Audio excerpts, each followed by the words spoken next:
नाशिक विधान परिषद निवडणुकीच्या पार्श्वभूमीवर उमेदवारी निश्चित आणि माघारीवरून बरंच नाट्य घडल्यानंतर महायुतीच्या नगरसेवकांची फाटाफूट होऊ नये यासाठी तीनही पक्षांनी कंबर कसली आहे। कुठल्याही परिस्थितीत महायुतीच्या नगरसेवक मतदारांची फाटाफूट होऊ नये यासाठी नगरसेवकांवर पुढील 3 दिवस सहलीच्या निमित्तानं पहारा राहणार आहे।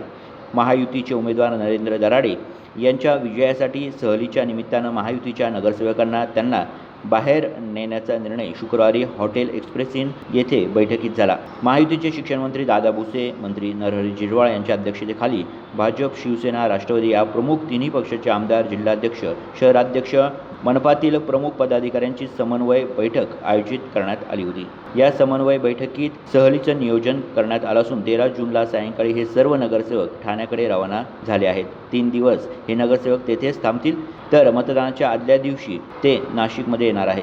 याबाबत दादा भुसे यांनी गिरीश महाजन यांना फोन लावल्यानंतर तशा सूचना गिरीश महाजन यांनी बैठकीत दिल्या आहेत।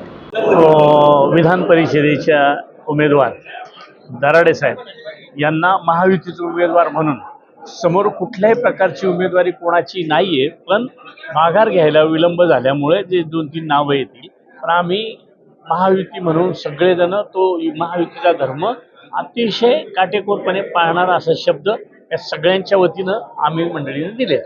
धन्यवाद। महायुतीची आज जी आहे बैठक झालेली आहे। सर्व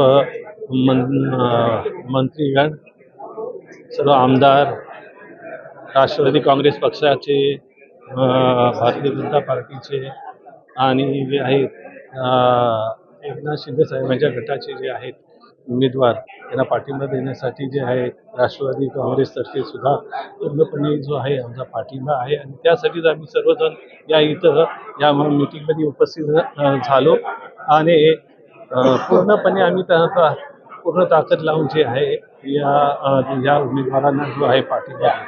नाशिक जिल्हा विधान परिषदेचे महायुतीचे उमेदवार माननीय नरेंद्रजी दराडे यांची त्या ठिकाणी उमेदवारी निश्चित झाली। पाठीमागच्याच काळामध्ये परंतु काही गैरसमज किंतु परंतु होते आणि आपण बघितलं असेल तर माननीय मुख्यमंत्री महोदय देवेंद्रजी फडणवीस साहेब, माननीय उपमुख्यमंत्री महोदय एकनाथजी शिंदे साहेब, आदरणीय सुनीत्राताई पवार साहेब यांच्या आदेशानुसार माननीय गिरीशजी महाजन साहेब मंत्री महोदय यांच्या नेतृत्वाखाली ते गैरसमज त्या ठिकाणी दूर झाले। माननीय गोकुळजी गीते, माननीय प्रसादजी हिरे यांनी त्या ठिकाणी माघार घेतली, आपण सगळ्यांनी बघितलेलं आहे। आणि मग आता महायुतीचे महाराष्ट्रामध्ये जर 17 ठिकाणचा जर आपण आढावा घेतला, 6 ठिकाणी या निवडणुका बिनविरोध झालेल्या आहेत। आताच्या घडीला 3 बॅलेटवर नाव असले तरी दोघांनी या ठिकाणी माघार घेत महायुतीच्या उमेदवाराला पाठिंबा घोषित केला आहे। परंतु एक प्रक्रियेचा भाग म्हणून या मतदानाला आपल्याला सर्वांना सामोरं जावं लागणार आहे। याचाच एक भाग म्हणून आज एक समन्वय बैठक या ठिकाणी संपन्न झाली।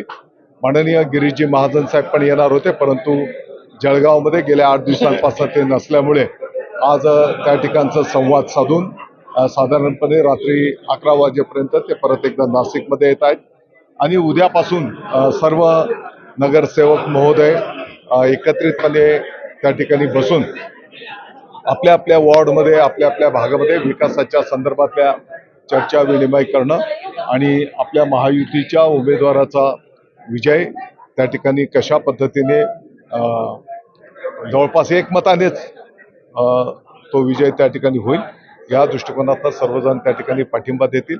मला वाटतं की आज सर्वजण आम्ही एकत्रित होतो।